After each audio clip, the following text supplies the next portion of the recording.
Hello' মৰমৰ ছাত্ৰ ছাত্ৰীসকল, আজি আমি লৈ আহিছোঁ 24 আৱাৰ ষ্টাডি এডুকেশ্যন ইউটিউব চেনেলত দশম শ্ৰেণীৰ অসমীয়া পাঠ্যপুথি। আগৰ ভিডিঅ'সমূহত আমাৰ আগৰ তিনিটা পাঠ আলোচনা কৰা হৈছে। আজিৰ ভিডিঅ'ত আমি 4 নম্বৰ পাঠ আলোচনা কৰিম। তো ছাত্ৰ ছাত্ৰীসকল, তোমালোকে যিসকলে এইটো চেনেলত প্ৰথমবাৰৰ বাবে আহিছা, তোমালোকে চেনেলটো ছাবস্ক্ৰাইব কৰি দিবা আৰু কোনটো ছাবজেক্টৰ কি কুৱেশ্যন এনচাৰ লাগে তোমালোকে কমেণ্ট বক্সত জনাই দিবা আৰু ভিডিঅ'টো লাইক কৰি দিবা। তো আহা আমি বেছি দেৰি নকৰি আজি আৰম্ভ কৰোঁ। আজি এইটো ভিডিঅ'ত তোমালোকৰ মই অসমীয়া পাঠৰ সকলো ভিতৰুৱা প্ৰশ্ন উত্তৰ, আগত পৰীক্ষাত আহি যোৱা প্ৰশ্ন উত্তৰ আৰু প্ৰশ্নাৱলীৰ সকলো প্ৰশ্ন উত্তৰ আমি আলোচনা কৰিম। তো ছাত্ৰ ছাত্ৰীসকল, তোমালোকে ভিডিঅ'টো স্কিপ নকৰাকৈ শেষলৈকে চাই থাকিবা। আহা আমি বেছি দেৰি নকৰি আৰম্ভ কৰোঁ। তো আজি আমাৰ এইটো চেপ্টাৰৰ নাম হ'ল মই অসমীয়া। এইটো লেখক কোন? চৈয়দ আব্দুল মালিক। আহিব পাৰে যে মই অসমীয়া কবিতাৰ ৰচকৰ নাম কি? তোমালোকে চৈয়দ আব্দুল মালিক বুলি লিখি দিবা। তো ছাত্ৰ ছাত্ৰীসকল, তোমালোকে চাই থাকা। আমি প্ৰথমতে তোমাৰ প্ৰশ্নাৱলীৰ প্ৰশ্ন উত্তৰসমূহ আলোচনা কৰিম। তাৰপিছত আমি আলোচনা কৰিম তোমাৰ ভিতৰুৱা প্ৰশ্ন উত্তৰ। তো ছাত্ৰ ছাত্ৰীসকল, এইটো কবি পৰিচয়। তোমালোকৰ কবি পৰিচয় পৰীক্ষাত আহিব পাৰে, তোমালোকে ভালদৰে চাই ল'বা।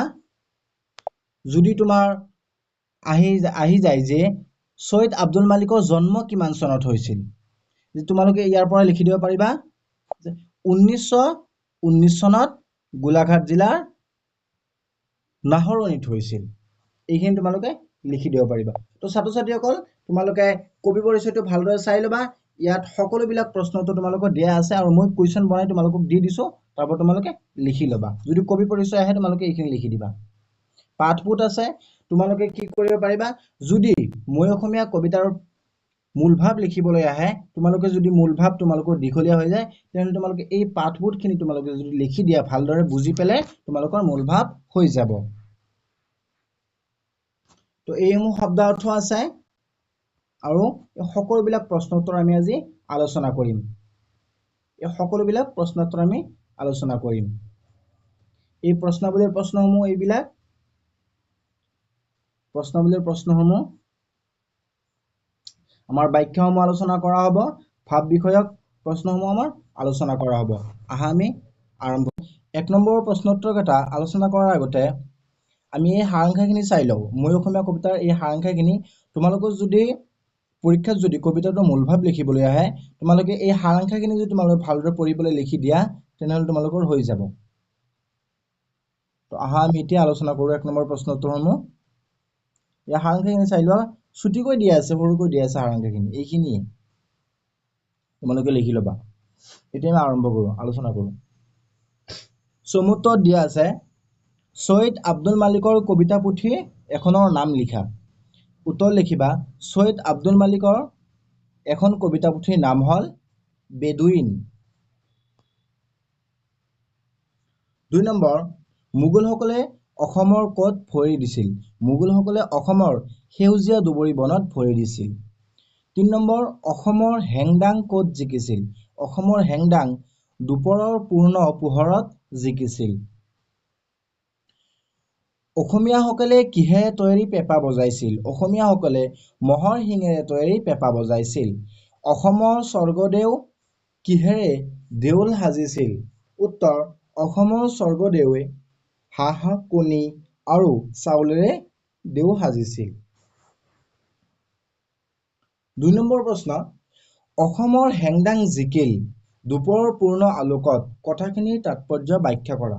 এইখিনি ব্যাখ্যা কৰিবলৈ দিছে, সৰুকৈ দিয়া আছে, তোমালোকে ভালদৰে শুনিবা। এই কথাষাৰৰ জৰিয়তে কবিয়ে অসমীয়া জাতিৰ বীৰত্ব আৰু গৌৰৱৰ কথা প্ৰকাশ কৰিছে।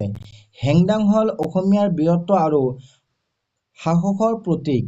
মোগলৰ দৰে শক্তিশালী শত্ৰুৰ বিৰুদ্ধে যুঁজ দি অসমীয়াসকলে নিজৰ বীৰত্ব প্ৰদৰ্শন কৰিছিল। দুপৰৰ পূৰ্ণ আলোকত মানে হ'ল যে তেওঁলোকৰ এই বীৰত্ব গোটেই বিশ্বৰ সন্মুখত স্পষ্টকৈ প্ৰকাশ পাইছিল। ইয়াৰ জৰিয়তে কবিয়ে অসমীয়াৰ গৌৰৱময় ইতিহাসক স্মৰণ কৰিছে। 3 নম্বৰ কৈছে কি, অসমৰ পুৰুষ নাৰীয়ে কেনেদৰে ৰণলৈ ওলাই আহিছিল? নিজৰ ভাষাৰে লিখা। তোমালোকে যদি মূলভাৱখিনি ভালদৰে পঢ়ি লোৱা, ওপৰত যে সাৰাংশখিনি দিছোঁ সেইখিনি তোমালোকে পঢ়ি ল'লেও এইখিনি পাৰিবা। আৰু এইখিনি একদম সহজ সহজ ভাষাত লিখা আছে, তোমালোকে চাই লোৱা। অসমৰ পুৰুষ নাৰীসকলে দেশৰ স্বাধীনতা ৰক্ষাৰ বাবে ৰণচণ্ডী মূৰ্তি ধৰি ৰণক্ষেত্ৰলৈ ওলাই আহিছিল। তেওঁলোকে নিজৰ বুকু পাতি শত্ৰুৰ সৈতে যুঁজিবলৈ সাজু হৈছিল। এইদৰে তেওঁলোকে নিজৰ দেশপ্ৰেম আৰু সাহসৰ পৰিচয় দিছিল। 4 নম্বৰ, কৰত পালে বল অসমৰ সেনানীয়ে শুকান সান্দহ আৰু পানী আজলিত। কথাষাৰৰ তাৎপৰ্য ব্যাখ্যা কৰা। ব্যাখ্যা কৰিবলৈ দিছে, সৰুকৈ ব্যাখ্যা দিয়া আছে, তোমালোকে চাই লোৱা। কি কৈছে? এই কথাষাৰৰ জৰিয়তে কবিয়ে মোগলৰ দৰে শক্তিশালী শত্ৰুৰ বিৰুদ্ধে অসমীয়া সেনানীসকলে দেখুওৱা অসীম সাহস আৰু শক্তিৰ উৎসাহ বিষয়ে প্ৰশ্ন কৰিছে। কবিয়ে আচৰিত হৈছে যে সাধাৰণ যেন লগা অসমীয়া সেনানীসকলে কেনেকৈ ইমান শক্তিশালী শত্ৰুৰ বিৰুদ্ধে যুঁজিবলৈ সাহস আৰু শক্তি পালে। শুকান সমন্দ তিউৰ চাউল ভাজি খুন্দি প্ৰস্তুত কৰা এবিধ সাধাৰণ জলপান আৰু পানী আজলি এজালৈ পানী হল অতি সাধাৰণ নিতান্ত সৰল আহাৰৰ প্ৰতীক, যাৰ পৰাই তেওঁলোকে সেই অসাধাৰণ শক্তি লাভ কৰিছিল। ইয়াৰ দ্বাৰা কবিয়ে অসমীয়া জাতিৰ অন্তৰ্নিহিত শক্তি আৰু দেশপ্ৰেমক প্ৰসংগ কৰিছে। 5 নম্বৰ প্ৰশ্নটো চোৱা তোমালোকে। মই অসমীয়া কবিতাটোত অসমৰ প্ৰকৃতিৰ বিনন্দীয়া ৰূপ কিদৰে প্ৰতিফলিত হৈছে বুজাই লিখা। উত্তৰ, মই অসমীয়া কবিতাটোত কবিয়ে অসমৰ প্ৰকৃতিৰ এক মনোমোহা ছবি দাঙি ধৰিছে। সেউজীয়া দুবৰি বন, সুদূৰ পাহাৰ, মণিকোট হাতীৰ দাঁতেৰে সজা খৰমৰ চোলা, বাঘ নখ, মহ শিঙৰ পেঁপা, হাঁহৰ কণীৰে সজা দেউল, সোণৰ অসম, হীৰামণি মৰকত আদিৰ উল্লেখৰ জৰিয়তে অসমৰ প্ৰাকৃতিক আৰু সাংস্কৃতিক সৌন্দৰ্যক প্ৰকাশ কৰিছে। কবিয়ে দেখুৱাইছে যে অসমৰ প্ৰতিটো বস্তুৱেই সৌন্দৰ্যৰে ভৰা। 6 নম্বৰত কৈছে কবি শ্বহীদ আব্দুল মালিকৰ চমু পৰিচয় দিয়া। মই তোমালোকক চমু পৰিচয়টো আগতে কিতাপৰ পৰা দেখুৱাই দিছো যে কবিৰ চমু পৰিচয় তোমালোকে তাৰ পৰাও চাব পাৰিবা। তোমালোকে যদি কোৱা যে ইয়াৰ পৰাও চাই ল'বা, তোমালোকে ইয়াৰ পৰাও চাব পাৰিবা। তো ইয়াত আমি সময় নষ্ট নকৰি আগুৱাই যাওঁ, তোমালোকে এইখিনি লিখি ল'বা। 7 নম্বৰ কৈছে অসমলৈ যুদ্ধ কৰিবলৈ আহি মোগলসকলে অসমৰ ৰূপ কিদৰে বৰ্ণনা কৰিছে বুজাই লিখা। এই চোৱা, এইখিনি একদম সৰুকৈ দিয়া আছে, তোমালোকে কম লিখিলে ফুল নাম্বাৰ পাই যাবা। কবিতাটোৰ মতে যুদ্ধ কৰিবলৈ আহি মোগলসকলে অসমক এখন স্বৰ্গীয় ৰূপত দেখিছিল। তেওঁলোকে অসমৰ বিনন্দীয়া প্ৰকৃতি, সেউজীয়া পৰিৱেশ আৰু ইয়াৰ সম্পদ দেখি আচৰিত হৈছিল। অসমৰ ৰূপ সৌন্দৰ্যত মুগ্ধ হৈ তেওঁলোকৰ বহুতেই যুদ্ধৰ কথা পাহৰি অসমতে থাকি গল আৰু অসমীয়া হৈ পৰিল। ইয়াৰ দ্বাৰা কবিয়ে অসমৰ আকৰ্ষণীয় শক্তি আৰু সমন্বয়ৰ ভাৱধাৰাক প্ৰকাশ কৰিছে। এতিয়া আমি 8 নম্বৰ ব্যাখ্যা আলোচনা কৰিম। মোগলে এবাৰ পালে শক্তিৰ নৱ পৰিচয়, দেশ প্ৰাণ মুক্ত প্ৰাণ অসম স্বদেশ ভক্তি। এইখিনি তোমালোকক ব্যাখ্যা কৰিবলৈ দিছে। মই সকলো ব্যাখ্যা তোমালোকক সৰু সৰুকৈ দি দিছো, তোমালোকে ব্যাখ্যাখিনি চাই ল'বা। প্ৰথমত সংগতিখিনি তোমালোকে এনেদৰে লিখিবা যে এই কবিতা ফাঁকিৰ জৰিয়তে কবিয়ে কৈছে যে অসমৰ আক্ৰমণ কৰিবলৈ অহা মোগলসকলে এবাৰৰ বাবে হলেও অসমীয়া জাতিৰ শক্তিৰ এক নতুন পৰিচয় পাইছিল। তেওঁলোকে প্ৰত্যক্ষ কৰিছিল অসমীয়াসকলৰ দেশ প্ৰাণতা, মুক্ত প্ৰাণতা আৰু স্বদেশৰ প্ৰতি থকা গভীৰ ভক্তি।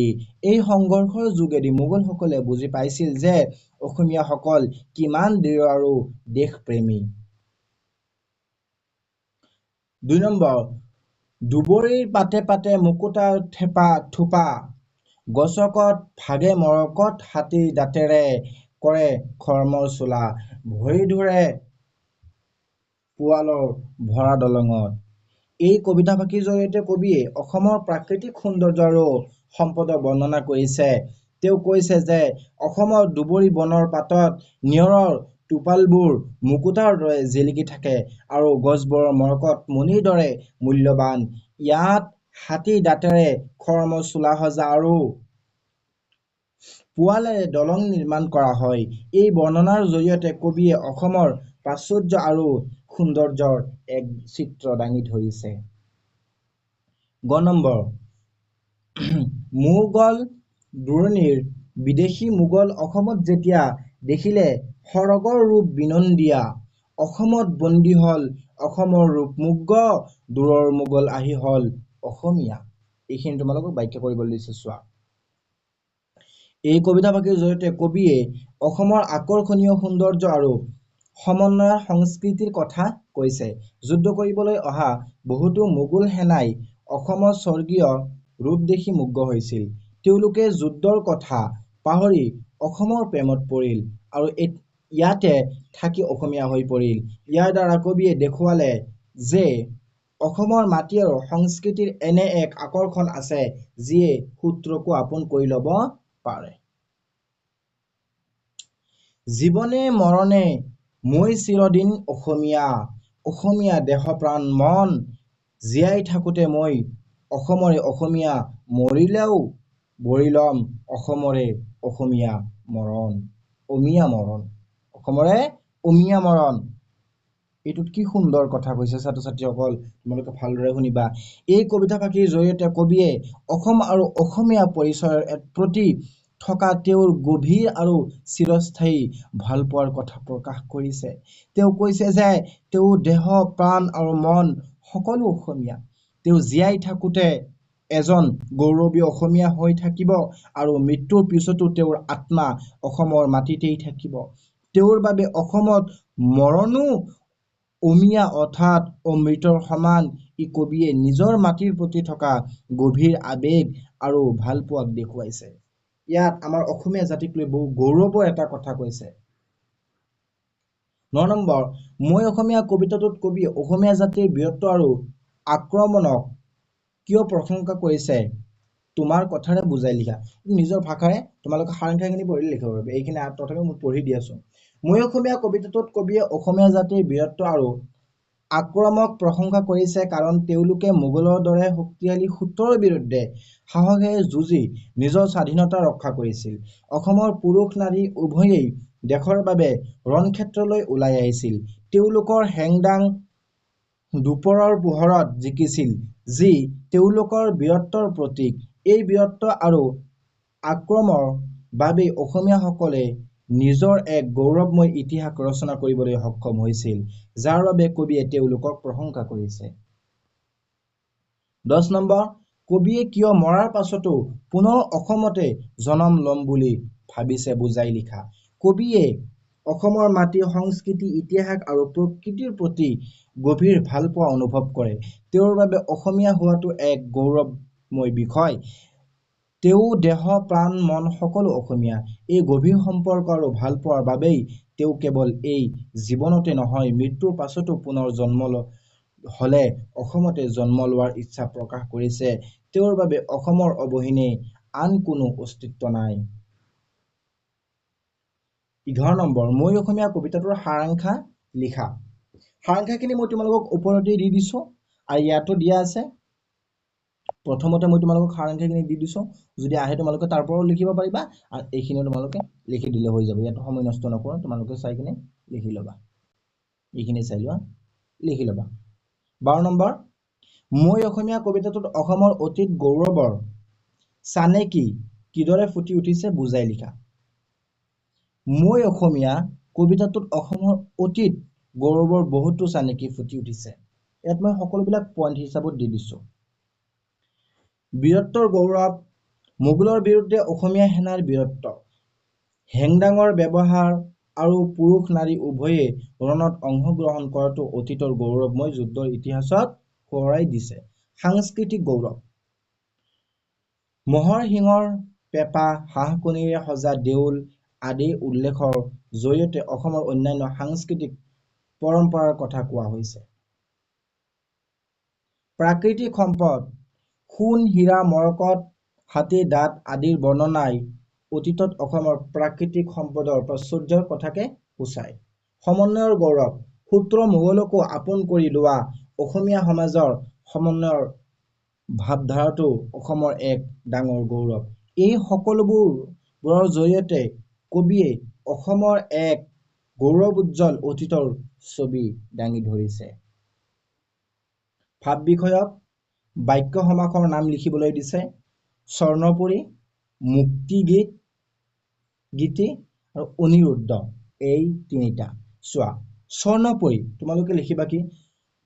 স্বৰ্ণেৰে নিৰ্মিত পুৰী, মধ্য পদলিপি, কৰ্ম ধাৰয় সমাস। কি সমাসত পৰিলে তোমালোকে এইখিনি লিখিবলৈ দিছে। মুক্ত গীতি, মুক্তভাৱে গোৱা গীত, মুক্তভাৱে গোৱা গীত, এইটো তোমাৰ মধ্য পদলিপি বা কৰ্মধাৰয় সমাস। অনিৰুদ্ধ মানে নৰুদ্ধ, নয় তৎপুৰুষ সমাস। এই সমাসসমূহ তোমালোকৰ পৰীক্ষাত আহে দেই ছাত্ৰ ছাত্ৰীসকল। এইসমূহ ব্যাকৰণত পৰে। ব্যাকৰণৰ পৰা কিমান মাৰ্ক আহিব মই তোমালোকক এদিন ব্যাকৰণৰ ক্লাছো কৰাই দিম। এইখিনি তোমালোকে চাই লোৱা আগতে। তলৰ শব্দবোৰৰ নিচিনা 5টা শব্দ সজা, বাঘ, নখ, হাঁহ, কণী, মহ, শিং। উত্তৰ তোমালোকে চাই লোৱা। গৰু গাড়ী, মাছমৰীয়া, পাণ বটা, ঢোলতাল, হাল বোৱা, এইখিনি তোমালোকে লিখি দিবা। এইটা 5টাই আছে। বিপৰীত শব্দ লিখা। গৌৰৱ, আলোক, স্বাধীনতা, পৰাজিত, সপোন, মৰণ। গৌৰৱ অগৌৰৱ বা লাজ, আলোক মানে এন্ধাৰ, স্বাধীনতা মানে অপৰাধীনতা, পৰাজিত মানে অপৰাজিত জয়ী, সপোন দিঠক, মৰণ জীৱন। ছাত্ৰ ছাত্ৰীসকল, এইখিনি আছিল আমাৰ প্ৰশ্নাৱলীৰ সকলো 1 নম্বৰী 2 নম্বৰী প্ৰশ্নোত্তৰ, ব্যাখ্যা, সাৰাংশা, মূলভাৱ সকলোবিলাক প্ৰশ্নাৱলীৰ আলোচনা কৰা হ'ল। এতিয়া আমি মেট্ৰিক পৰীক্ষাত মানে আগতে আহি যোৱা প্ৰশ্ন উত্তৰসমূহ আমি আলোচনা কৰিম। 2015 চনৰ পৰা 2025 চনৰ ভিতৰত যিমান প্ৰশ্ন উত্তৰ আহিছে। ছৈয়দ আব্দুল মালিকক কি বুলি জনা যায়? ছৈয়দ আব্দুল মালিকক গল্প সম্ৰাট বুলি জনা যায়। 2017 চনত আহিছিল। মই অসমীয়া কবিতাটোৰ কবি কোন? মই অসমীয়া কবিতাটোৰ কবি ছৈয়দ আব্দুল মালিক। অঘৰী আত্মাৰ কাহিনী উপন্যাসখনৰ বাবে মালিকে কি বঁটা লাভ কৰিছিল? 19 চনত আহিছিল। অঘৰী আত্মাৰ কাহিনী উপন্যাসখনৰ বাবে মালিকে সাহিত্য অকাডেমি বঁটা লাভ কৰিছিল। এই কুৱেশ্যনটো তোমাৰ উল্টাভাৱে আহিব পাৰে যে অঘৰী আত্মাৰ কাহিনী এই উপন্যাসখনৰ লেখক কোন? তোমালোকে কি লিখিবা? ছৈয়দ আব্দুল মালিক। কবিতাটোত উল্লেখ থকা আহোম যুগৰ এবিধ অস্ত্ৰৰ নাম লিখা। কবিতাটোত উল্লেখ থকা আহোম যুগৰ এবিধ অস্ত্ৰৰ নাম হ'ল হেংদাং। মোগলসকলে অসমত ভৰি দি ক'ত বিজয়ৰ গান গাইছিল? 2022 চনত আহিছিল। মোগলসকলে লুইতৰ পাৰত বিজয়ৰ গান গাইছিল। দীঘল প্ৰশ্নোত্তৰ, এইখিনি তোমালোকক মই পঢ়ি নিদিওঁ, খালি দেখুৱাই দিম, তোমালোকে ভালদৰে পিছত লিখি ল'বা। 2021 চনত আহিছিল আৰু 2018 চনত আহিছিল। এইটো মই অসমীয়া কবিতাটোৰ মূলভাৱ লিখিবলৈ দিছে। মই তোমালোকক প্ৰথমতে এটা সাৰাংশা দিছো, তাৰ পিছত মাজতো সাৰাংশাৰ কুৱেশ্যন বনাই দিছো, ইয়াত মূলভাৱ দিয়া আছে, এইখিনি দিয়া আছে। তোমালোকে যোনখিনি লিখা লিখি দিব পাৰিবা, সময় নষ্ট নকৰি। ইয়াত মোগল দূৰণিৰ বিদেশী মোগল, দূৰৰ মোগল আহি হল অসমীয়া, ব্যাখ্যা কৰা। 2019 চনত আহিছিল, 2022 চনত আহিছিল। এইটো 8 নম্বৰ প্ৰশ্নোত্তৰটো তোমালোকে চালে হৈ যাব। 8 নম্বৰ প্ৰশ্নটো তোমালোকে চাই ল'বা, আগত দি দিছো মই তোমালোকক। কবিতাটোত অসমৰ অতীতৰ গৌৰৱ কেনে চানেকি পোৱা যায় আলোচনা কৰা। 12 নম্বৰ প্ৰশ্নটো চাবা তোমালোকে। শেষৰ যি মই পইণ্ট হিচাপত দি দিছো সেইটো তোমালোকে চাই ল'বা, হৈ যাব। 2020 চনত আহিছিল, সেইখিনি লিখি দিলে হৈ যাব। অতিৰিক্ত প্ৰশ্ন এইবোৰ। এতিয়া আমি 10টা অতিৰিক্ত প্ৰশ্ন আলোচনা কৰোঁ। কবিতাটোত মোগল সেনাই নিজকে কি বুলি পৰিচয় দিছে? কবিতাটোত মোগল সেনাই নিজকে দূৰণিৰ বিদেশী মোগল বুলি পৰিচয় দিছে। ৰণচণ্ডী বুলি কবিয়ে কাক কোৱা হৈছে? কবিতাটোত মানে স্বদেশ ৰক্ষাৰ বাবে উগ্ৰ মূৰ্তি ধৰি যুদ্ধলৈ ওলাই অহা অসমৰ নাৰীসকলক ৰণচণ্ডী বুলি কোৱা হৈছে। কবিতাটোত উল্লেখ থকা দুটা স্থাপত্যৰ নাম লিখা। কবিতাটোত উল্লেখ থকা দুটা স্থাপত্য হ'ল ৰংঘৰ আৰু কাৰেংঘৰ। অমিয়া মৰণ মানে কি? অমিয়া মৰণ মানে হ'ল এইখিনি। অমিয়া মৰণ মানে হ'ল অমৃতস্বৰূপ বা মিঠা মৰণ। কবিয়ে দেশৰ বাবে মৃত্যুবৰণ কৰাকো অমৃতৰ দৰে জ্ঞান কৰিছে। কবিয়ে কিয় কৈছে যে পুথিয়ে কাণত পিন্ধে সোণৰ ধুৰীয়া? ই এক কাব্যিক অতিৰঞ্জন। ইয়াৰ দ্বাৰা কবিয়ে অসমৰ প্ৰচুৰ সম্পদ আৰু ঐশ্বৰ্যৰ কথা বুজাব বিচাৰিছে, য'ত সাধাৰণ পুথি মাজজনীও সোণৰ অলংকাৰেৰে সজ্জিত। মোগলসকলে অসমত কি স্থাপন কৰাৰ কামনা কৰিছিল? মোগলসকলে অসমত মুগলছলেমৰ মুক্তৰাজ স্বাধীন শাসন স্থাপন কৰাৰ কামনা কৰিছিল। কবিয়ে নিজৰ ভাষাক লৈ কিদৰে গৌৰৱ কৰিছে? কবিয়ে কৈছে যে তেওঁৰ অসমীয়া ভাষা কথা আৰু গীত ইমানেই আপোন যে আনকি স্বৰ্গতো যদি কোনোবাই অসমীয়াত মাতে তেওঁ সেই মাত চিনি পাব আৰু স্বৰ্গৰ গীত এৰি অসমৰ গীত শুনিব। ঠোঁট শব্দটোৱে কি অৰ্থ প্ৰকাশ কৰিছে? ঠোঁট শব্দটোৱে এলেহুৱা লোকক বুজাইছে। কবিয়ে কৈছে যে স্বৰ্গদেউৰ সুশাসনত আনকি এলেহুৱা লোকেও ৰাজআলি নিৰ্মাণ কৰিছিল। কবিতাটোত উল্লেখ থকা এখন নদীৰ নাম কি? কবিতাটোত উল্লেখ থকা নদীখনৰ নাম হ'ল ব্ৰহ্মপুত্ৰ বা লুইত। কবিতাটোৰ সামৰণিত কবিৰ কি সংকল্প প্ৰকাশ পাইছে? কবিতাটোৰ সামৰণিত কবিৰ এই সংকল্প প্ৰকাশ পাইছে যে তেওঁ জীৱনৰ আৰু মৃত্যু উভয়তে চিৰদিনৰ বাবে এজন অসমীয়া হৈ থাকিব আৰু অসমৰ বাবে নিজকে উৎসৰ্গ কৰিব। এতিয়া আমি 1 নম্বৰৰ প্ৰশ্নৰ উত্তৰ আমি আলোচনা কৰিম অতিৰিক্ত প্ৰশ্ন। ছৈয়দ আব্দুল মালিকৰ ক'ত আৰু কেতিয়া জন্ম হৈছিল? 1919 চনত গোলাঘাট জিলাৰ নাহৰনিত ছৈয়দ আব্দুল মালিকৰ জন্ম হৈছিল। ছৈয়দ আব্দুল মালিকক কি কবি বুলি জনা যায়? ছৈয়দ আব্দুল মালিকক গল্প সম্ৰাট বুলি জনা যায়। এইটো তোমালোকৰ মই কৈ দিছো, এইটো পৰীক্ষাত আহিছিল, মোষ্ট ইম্পৰ্টেণ্ট, তোমালোকে চাই ল'বা, মোষ্ট ইম্পৰ্টেণ্ট। ছৈয়দ আব্দুল মালিক কোনখন উপন্যাসৰ বাবে সাহিত্য অকাডেমি বঁটা লাভ কৰিছিল? এইটো উপন্যাসটোৰ নাম হ'ল অঘৰী আত্মাৰ কাহিনী। এইটো আহি থাকে দেই ছাত্ৰ ছাত্ৰীসকল, খালি আজি বুলি নহয়, তোমালোকে যিমান দিন পঢ়িবা ইমান দিনেই আহি থাকিব। অঘৰী আত্মাৰ কাহিনী মনত ৰাখিবা। কবিয়ে জীৱনে মৰণে কি হৈ থাকিব বিচাৰিছে? কবিয়ে জীৱনে মৰণে অসমৰ অসমীয়া হৈ থাকিব বিচাৰিছে। অসমীয়া হৈ থাকিব বিচাৰিছে।